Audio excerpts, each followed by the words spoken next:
Want to hit record? Perfect.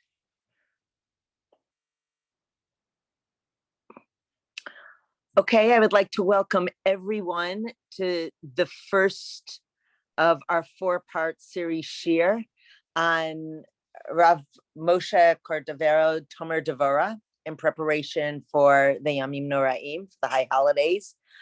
We are honored once again to have Professor Paul Franks give us this series of lectures. And just if anyone doesn't know Paul, I think everyone does know Professor Franks, but he is the Robert F. and Patricia Ross Weiss Professor of Philosophy and Judaic Studies at Yale University, really one of the premier philosophers in our time, certainly in German idealism, in Jewish thought, on Rambam, and so many other. Now I would say I would add the Shla to his repertoire, but just so much Torah and so much knowledge to share with us, and we are honored to have him teach us this evening and start this four-part series. Thank you. Thanks very much, and thank you everyone for coming. It's taken me many years before I was ready to teach this book. I hope I'm ready, and I'm not going to waste your time and embarrass myself. Because as we'll see, although it is very much a work of Musar, a work of ethics, and it's customary in some circles to study it this time of the year in Elul leading up to Rosh Hashanah and Yom Kippur, it does in some ways presuppose a certain amount of Kabbalistic doctrine, most of which I'm not going to talk about, but a little bit of which I'm going to talk about. And I think if you don't know that at all and you try to teach it, you probably would get some things wrong. But I think I can say enough now to, as I say, not to waste your time. Let me share my screen with you, and we'll talk about R Moshe Cordovero's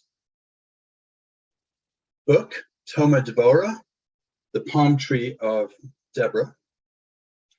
And first, we're going to have a little introduction. So why did I call this set of shiurim Beyond Judgment? I think we need to ask ourselves two different questions. First of all, what is our spiritual goal during the Yamim Noraim, the days of war? How do we want to develop our relationship with HaKadosh Baruch Hu? And secondly, what is our ethical goal? How do we want to develop our relationships with other human beings? Now, the focus during this time of the year is quite naturally on divine judgment and divine clemency. I use that word clemency for a reason. Yes, I could say forgiveness, but I think that the way that people ordinarily talk about forgiveness does not actually apply to Rosh Hashanah and Yom Kippur. Ordinary situation of forgiveness is where it involves two different people, two different human beings, and one person does something that injures another, not necessarily physically, but it could be emotionally, it could be with respect to property and so on. The other person, the injured party, rightly feels resentment towards the one who inflicted the injury. And when something appropriate has happened, the injured party forgives the person who committed the offense by letting that resentment go. This is not the right way to think about divine judgment, in my opinion, and divine forgiveness, let's call it for a moment. I don't think it's about injuring God and God resenting us and letting the resentment go. Clemency is something slightly different. Clemency is what is exercised when something, an iniquity or a transgression is pardoned.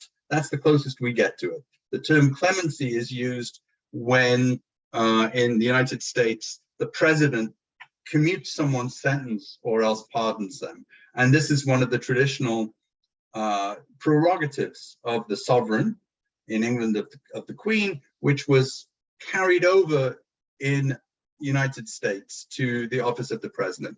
It's something different from forgiveness. The point I take it is not that the president is somehow injured, it's that there's a further perspective beyond the legal system itself, beyond the details of legal procedure, of due process, and so on, so that someone can look at it from an appropriately distant and lofty perspective and say, they've done enough, or else even they were found guilty, but it's now very clear that they were innocent, or something like that. Right? It involves a much higher perspective beyond the legal system itself. That's what I mean by clemency. Now, the focus on being judged by God, I think for some people can be very productive. You can really do a lot of work with that thought. But for some people, maybe the same people at different times, it can just be really counterproductive. It can just produce tremendous anxiety to know that you're being judged. And I want to suggest an alternative to this approach. Second question I said we should ask is, what's our ethical goal? Oops. Well, we'll come back to this, but part of the ethics of Judaism is to imitate Hashem. Are we supposed to imitate a God who judges us and then is so lofty and removed and aloof that Hashem can exercise clemency? That doesn't make a lot of sense to me, right? And we don't want to be judgmental people, nor do we want to be people who are so removed from human affairs that we can look down, as it were, and completely wipe the slate clean. That doesn't seem applicable. So the book Talmud Devorah expresses an alternative approach, both spiritually and ethically. It's a very demanding approach, but it has been very influential, and I think it's worth considering. Let me say a little bit about R Moshe Cordovero. I should also say, if you want to let me know in some way that you have a question or something, please do that, or you could let Rav Dina know, and then I would love to hear it. So R Moshe Cordovero is sometimes known as Ramak. He lived in the 16th century, from 1522 to 1570. One assumes from his name, Cordovero, that his family came from Cordoba. But he was born after the expulsion. Presumably, he wasn't born in Iberia, although we don't really know. He may have been born in Salonika, or he may have been born in Tzfat, which is where his whole career was. And he was connected to the Portuguese community. We know that for a couple of reasons, one of which is the way he wrote his name.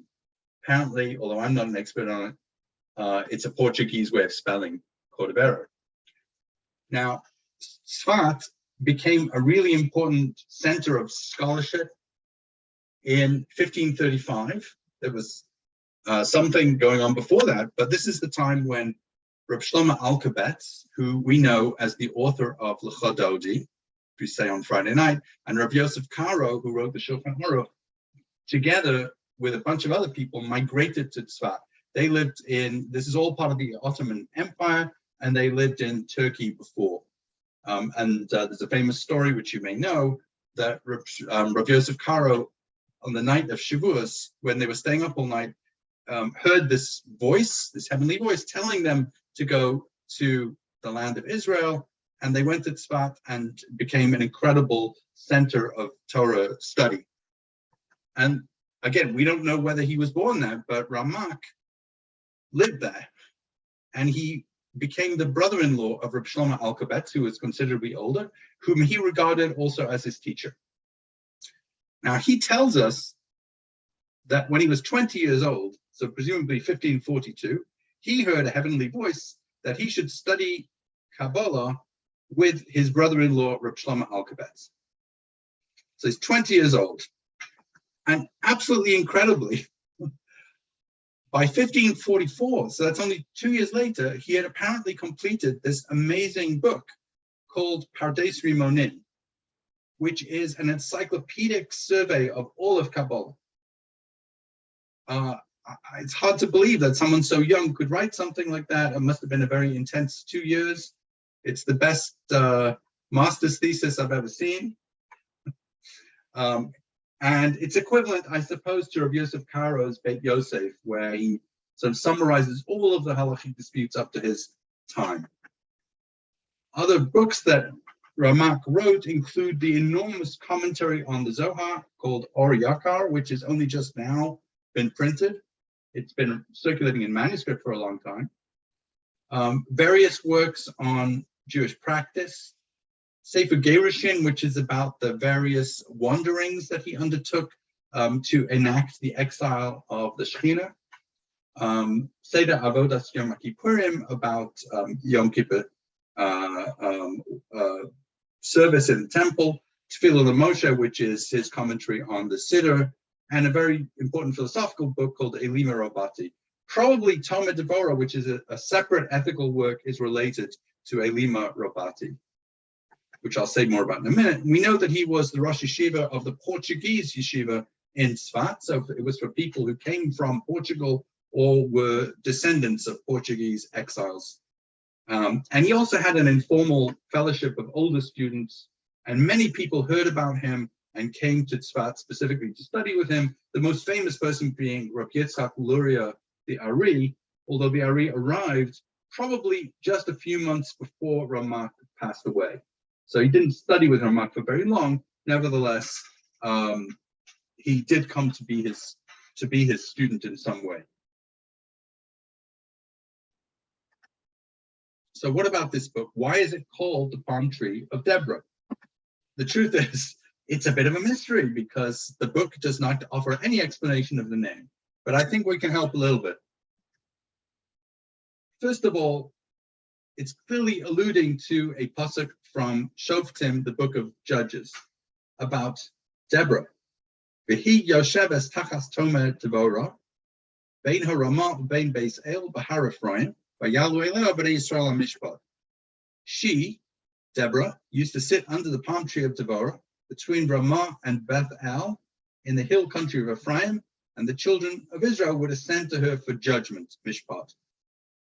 So I note that the judgment was offered under the palm tree, and therefore the palm tree is over the judgment, or in the title of my shiur, in the words of the title of the shiur, beyond judgment. And I think that's part of the idea of the title. It's not explained, so this is just my conjecture. It's probably related to this other much larger work called Elima Rabati. The reason why he called it Elima is because of the place name in the Chumash, in Sefer Shemos, Elim. And it says about Bnei Yisrael, Vayavo Elima, they came to Elim, V'sham Shteim Esrei Enos Mayim, and there were 12 springs of water, V'shivim Tamorim, and 70 palm trees, V'yachanu Sham al Hamoyim, and they camped there by the water. So that whole book is organized around the idea of the 12 springs of water and the 70 palm trees. And Talmud Devorah is probably called that because it's connected to one of the palm trees in the book, but it's not actually integrated into the book, and we don't know for sure. It was published after R Moshe Cordovero passed away, probably edited by his son, Gedalia, and maybe also by his student, Rav Menachem Azaria of Fano in Italy, who undertook to publish his works.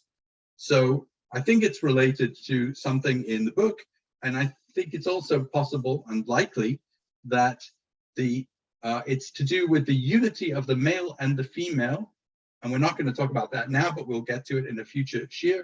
The male being represented by the palm tree, and the female being represented by Devorah. So that's the background. Let me just see if there are any questions or comments that anybody wants to make. No. Okay. In that case, we will proceed.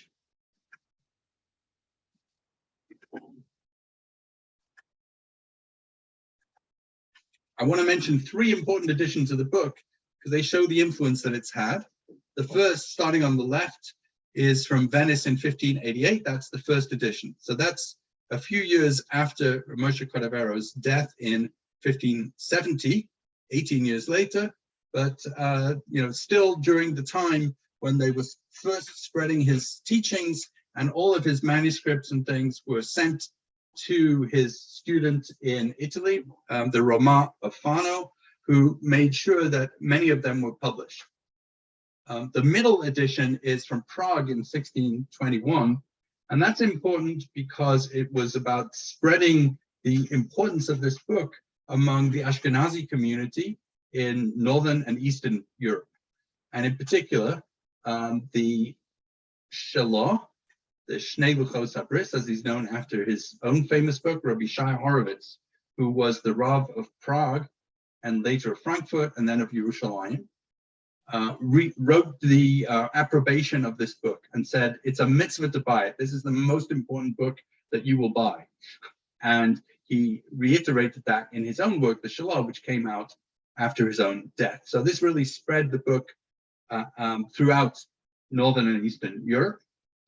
The third book on the right is the edition of 1858, published in Königsberg in what was then called East Prussia. Now it's called Kaliningrad, and it's in this sort of strange little Russian enclave but, near Poland. The reason why that's an important edition is that Rabbi Yisrael Salanter was the founder of the so-called Mussar movement in Lithuania, the movement to include the study of ethical behavior and the focus on one's own actions with respect to other human beings. He wanted to integrate this into people's study. He didn't think it was sufficient to study Gemara, important as that is, or to study halacha, important as that is. You also really needed to spend time just on ethics. And this book was published along with his famous letter, the Igeres HaMussar, which was written to his disciples, explaining what this new focused study of ethics would consist in, and the importance of such a study. It was published as an appendix to Devorah. So he focused not only on this book, but also on others, certain classics, but this is one of the classics that was considered of great importance within the Mussar movement. So I first encountered it because the Mussar movement was very important where I grew up, where people, the kind of Judaism practiced was based on that in northern Lithuania in particular, which was the home of Rabbi Yisrael Salanter, who used to take his vacations when he took them in Polangen, where my grandfather, my father's side came from. And there were still many stories people told about him that I heard in my youth, that they heard from their grandparents, and so on. So I heard about Devorah early on, but I was not able to decipher the book. Again, to focus on this problem that I want to address, Avinu Malkeinu, we say, during this time of the year and on fast days and so on. I'm hardly the first person to mention the tension between these two titles. On the one hand, our king, our sovereign. A sovereign is very, very removed from the people. And most of us, unless we happen to be princes and princesses, couldn't imagine even the possibility of becoming such a person. Right? We can't identify with the sovereign, and we can't reasonably aspire to some sort of ideal represented by kingship over others or anything like that. Right? Nevertheless, it may be important for other reasons to talk about Hashem as our sovereign. But in contrast with that, Avinu, right, our parent, well, most of us can identify with being a parent. We can at least imagine that. Maybe we have the experience, maybe we don't, but you can at least identify with it. And it does seem to represent an ethical ideal of relating to other people to which one can reasonably aspire, and indeed to which you can then extrapolate to relationships with other people as well. There's an ethical content to it, which is different from whatever the ethical content is of the idea of kingship. But the Yom Noraim, we have both of these relationships. So I think that is the tension the book Talmud Devorah is really addressing between Avinu and Malkeinu. On the one hand, and you're going to see that there is meant to be an ethical ideal here that you can reasonably aspire to. At the same time, it's a very demanding one, which in certain ways is removed from ordinary human ways of acting. Now, the book begins, as we will see, with the idea that we human beings are created in the divine image. It begins by saying this: Ha'adam ra'ui sheyizdameh l'kono. It is right for a human being to resemble their creator.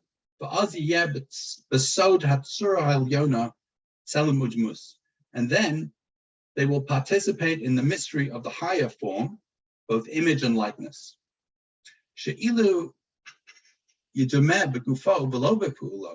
Because if you resemble your creator in your body but not in your actions, it's as if you're denying the form, the higher form.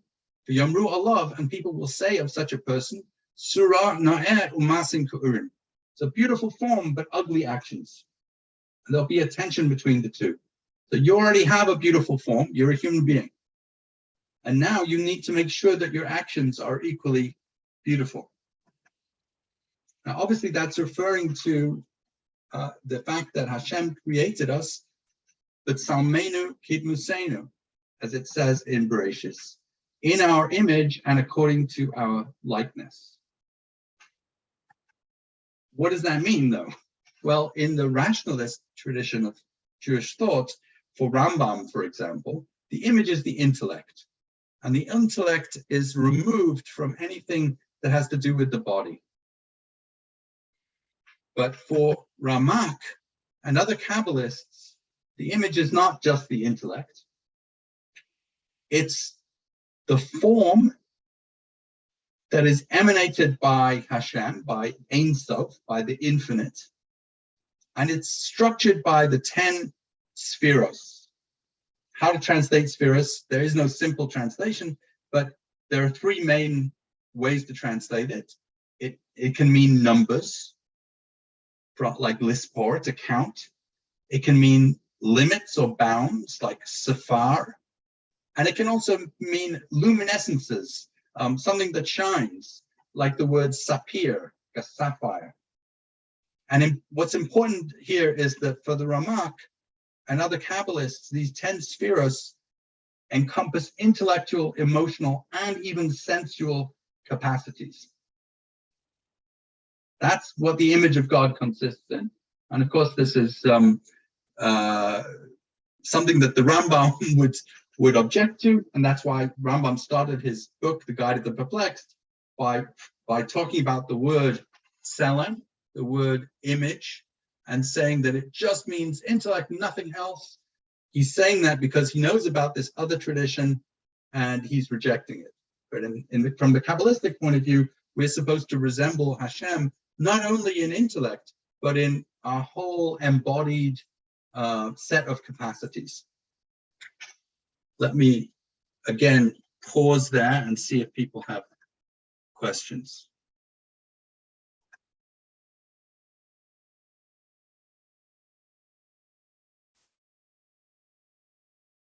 Paul, there's a question that, just if not off topic, Yes.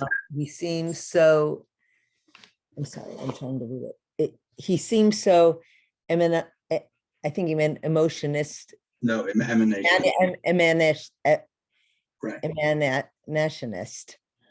Why people say when Spinoza says he learned from Hebrew, this is the Ramak. Not sure I understand the question, but maybe. No, right. So I mean, I don't. There's a lot to say about Spinoza's relationship to the Kabbalah, but I think I will put that aside for now, and I will be happy to respond to Ari separately about that. Okay, I'm going to go back to the slides. So here's the image of the spheres. To some people, it'll be very familiar, to others not so familiar. Right? You have 10 different spheres. Right? So starting from the top, you have Keser, and then on the right, Chochmah, wisdom. Keser means crown, then wisdom, and then on the left, bina, or understanding. Going back to the right, chesed, or grace or kindness, gevura, power, and then tiferes, which is the harmony or beauty of the opposing elements, netzach, or endurance, hod, or splendor, yesod, which is the foundation, and malchus of the kingdom. We're not going to talk about most of this now at all. In later weeks, we will say more about them. The only thing to focus on now is the very top one, which is keser, and that's the crown. And that is the very first sphera, and it is the closest, therefore, to Ein Sof, to the infinite God, to God independent of the world. It's the first emanation, the first thing that God sort of emits, as it were, prior to creation. This is all happening prior to creation. Think about it as what's going on in God's mind, if you like.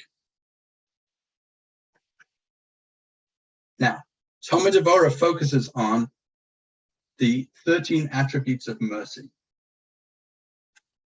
And of course, we say those a lot during the period of Slichos, for Ashkenaz at the end of Elul, and then during the Yom Noraim, culminating in Yom Kippur and in Ne'ilah, when we say the 13 midos many times. You're going to hear something which may surprise you, though, right? So the 13 attributes of mercy that are familiar to us come from Shemos Lamed Daled, at the time when the people of Israel have sinned by making the golden calf, when Moshe is up on Har Sinai, receiving the first luchos, the tablets, and Moshe comes down and he sees what happened, and he breaks the tablets.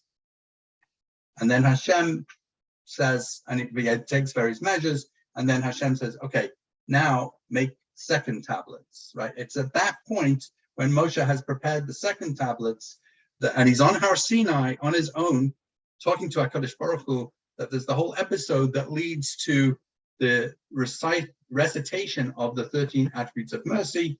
And there are different ways to read it, but the way we usually read it rabbinically, it's Hashem who proclaims the 13 attributes, not Moshe.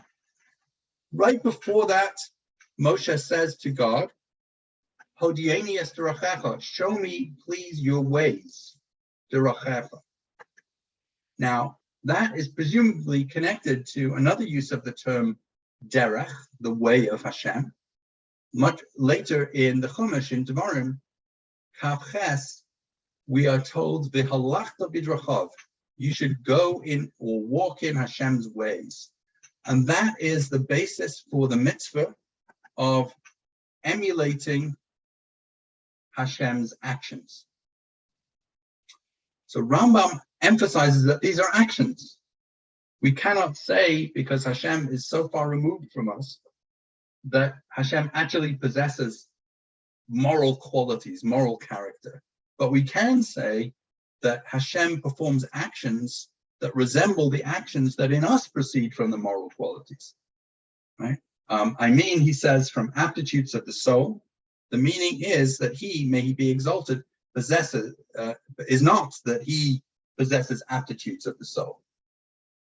So we're not saying that Hashem actually, or in the Kabbalistic language, that Ein Sof has moral character of the kind that we do, but we can talk about action. Now, Ramak is a very careful reader of Rambam, even though he's a Kabbalist, not a rationalist. He explains the spheros to be also attributes of action. However, as he understands them, they're not going to be purely intellectual actions. They're going to involve emotional and even sensual components. For the Rambam, the attributes of God that we can imitate are purely intellectual and involve kind of governance or rulership. Ramak says, no, these are attributes that involve a certain mindset. And even though it's true that you couldn't attribute this mindset to Hashem as the Ein Sof, in the transcendent aspect of God, you can attribute these kind of patterns of behavior, feeling, and so on to the spheros. So we can talk about Hashem in that way. In the Zohar, we're told that there are two different sets of 13 attributes. They're the ones that I just talked about, which Moshe learned on Har Sinai after the golden calf episode. And then there are the 13 attributes which are enumerated by the prophet Micha. And it says, Inon Latata, the ones that we are familiar with from Moshe are the lower ones. But the 13 attributes of Micha are the higher ones. Now, the Zohar goes on to ask, you might say, how could Moshe not utter these supernal ones? How could it be that Moshe, who's the greatest prophet of all, didn't say the highest version? Well, says the Zohar, by way of an answer, Moshe needed only the place where judgment prevails. Moshe was talking to HaKadosh Baruch Hu at the time when the people had just created the golden calf. They had committed a grievous sin. It was a time of judgment. And where judgment prevails, one must speak as Moshe did. And Moshe spoke at a time when Israel had sinned and judgment was looming. So Moshe spoke only in a place where judgment is found. But in this other place, to use the title of my shiur, Beyond Judgment, the prophet arranges the ordered praise of the Ancient of Days. So Micha's 13 attributes are higher because they're not at a time of judgment and sin. And the place where you're going to encounter this is if when you say Tashlich on Rosh Hashanah, many people have the custom of going to a body of water. You can find in a siddur or a machzor the text, and it will say this language from Micha, which we're going to see, including the word Tashlich, about throwing the sins into the depths. And if you look at the way it's written, it has the corresponding attribute from the 13 attributes of Moshe written by each of the attributes enumerated by Micha. So there's a connection between them. So we're going to be focusing on the attributes of Micha. And those are the attributes of Keser, of the crown, the highest one of the spheres. Why that? Why does he say that? Well, I think it's because Ramak says elsewhere in Pardes Rimonim, Hechrachnu hayos hakeser tachlis harachamim. Kabbalah hechrachnu. Kabbalah, the tradition has demonstrated to us that Keter is the ultimate extreme of mercy. Judgment enters the story in the spherotic understanding when we get below Keter to both wisdom and understanding. Wisdom and understanding, that's where you start making distinctions and you're making judgments and so on.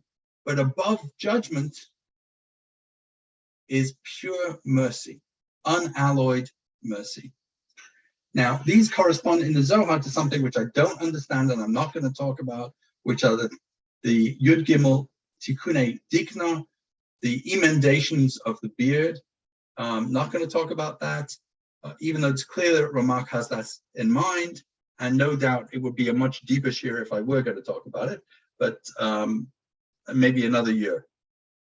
In any way, though, my point is just this, that the attributes of Micha are not attributes of judgment, and therefore not attributes of judgment tempered by clemency or clemency overcoming judgments. They go beyond judgment altogether.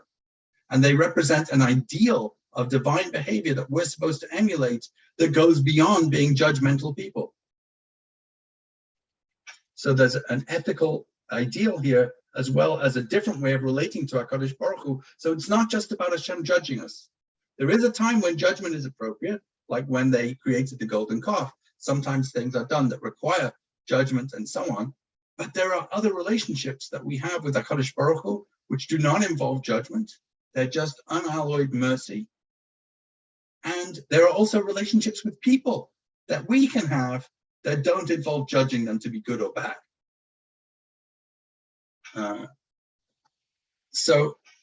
as I say, I'm not going to talk about the part of the Zohar, which is the Idra Rabbah, but I think I can explain what's going on even without that. All we need to know about the Kabbalistic background right now is that Keser is the highest of the spheres, and it's beyond judgment, because judgment takes place sort of further down on the spherotic tree once you have both Chachma and Bina and Gevurah and so on, right? So we're not talking about that. We're talking about something that's beyond judgment. Let me see if anybody wants to make a comment or ask a question.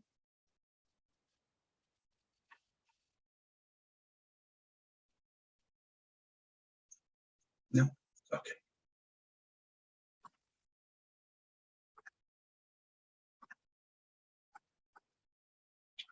Now, I think another way to think about the higher and lower attributes is in terms of inner and outer.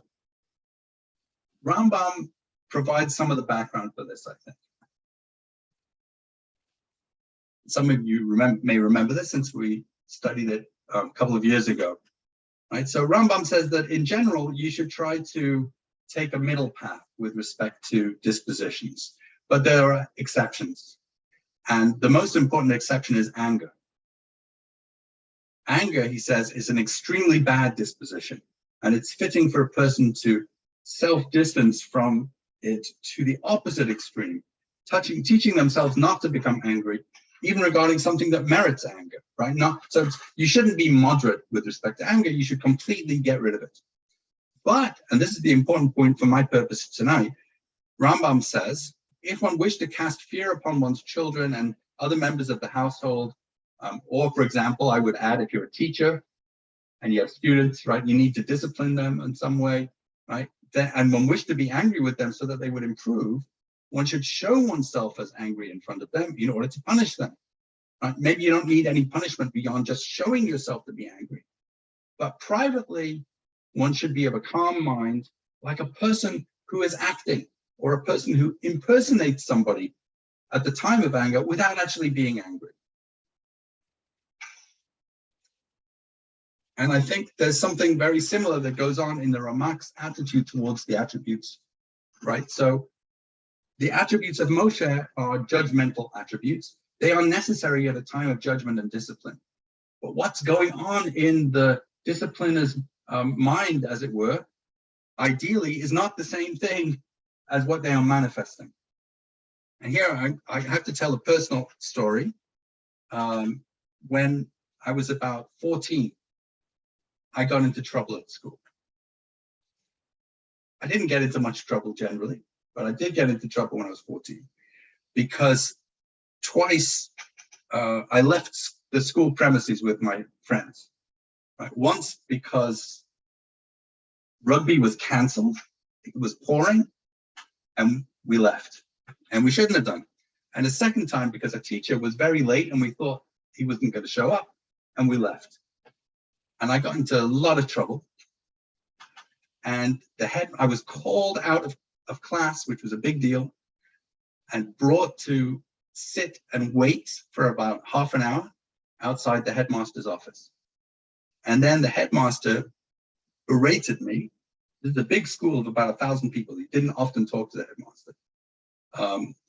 And he said, "How do I know what you're doing when you went out of school like that? Maybe you were stealing from shops." And this horrified me. I don't think I had ever stolen anything in my life, and I certainly wasn't doing that. But it did terrify me, and his anger was frightening. A few years later, when I was applying to university, one of the teachers who was responsible for me said, "You know, Paul, we were all laughing inside when you got into trouble a few years ago." I said, "What do you mean you were laughing?" He said, "Yeah, we were glad to see you had enough character to actually do something wrong. But obviously we couldn't show that when we had to discipline you. But you know, inside we thought it was actually quite amusing.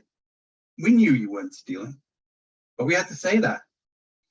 So there was a difference between the way the teachers and the headmaster acted and the way they were inside. Now, I think he felt he could say that to me at a later stage because I had matured sufficiently, I hope, that I didn't need the same show. So this is also about a kind of more mature relationship with HaKadosh Baruch Hu. Sometimes judgment is appropriate, and sometimes a show of anger is appropriate. But even the best situation is when you have a problem, you may do something wrong, you may be stuck in some way, but the other person can say to you, instead of acting out in a certain kind of anger or can say, here's the problem that you have. I want to help you to overcome it. That's the kind of relationship with HaKadosh Baruch Hu that Ramak is talking about here, that is represented by the higher attributes of mercy enumerated by Micha. They're not about judgment, they're about helping you to deal with a problem. Now, I'm thinking maybe we should actually stop there instead of starting chapter 1, and we'll do chapter 1 next time, even though I'm aware that I haven't really got into the substance of it, but I'm hoping that I've introduced the topic, and we can go from there next time. Thank you, Paul. So interesting. Paul was fabulous. I really learned so much. I didn't know anything about the spheres. Anyone have any questions, comments, anything that's, would you like to put the slides in the chat? Yes. If people would like to actually see it, and then you can look it over yourself. Paul is going to put in the chat. You go to the chat and it'll bring up it's not really working. The introduction too. And Paul, if you want, what you could do is you could send it to me and I can also send it. Okay.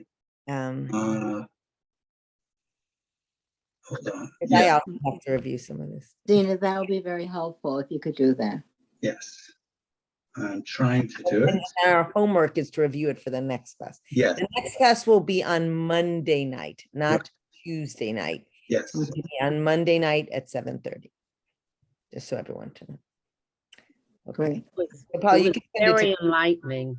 Paul, I never knew anything of this. This is all brand new, and thank you so much. Okay, here. Yeah. Hopefully.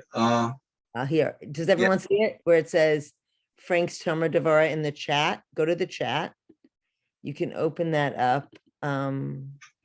It's opening for me. Is it opening for other people? Chat. Mm-hmm. It goes to PowerPoint. I don't know if everyone has PowerPoint. No.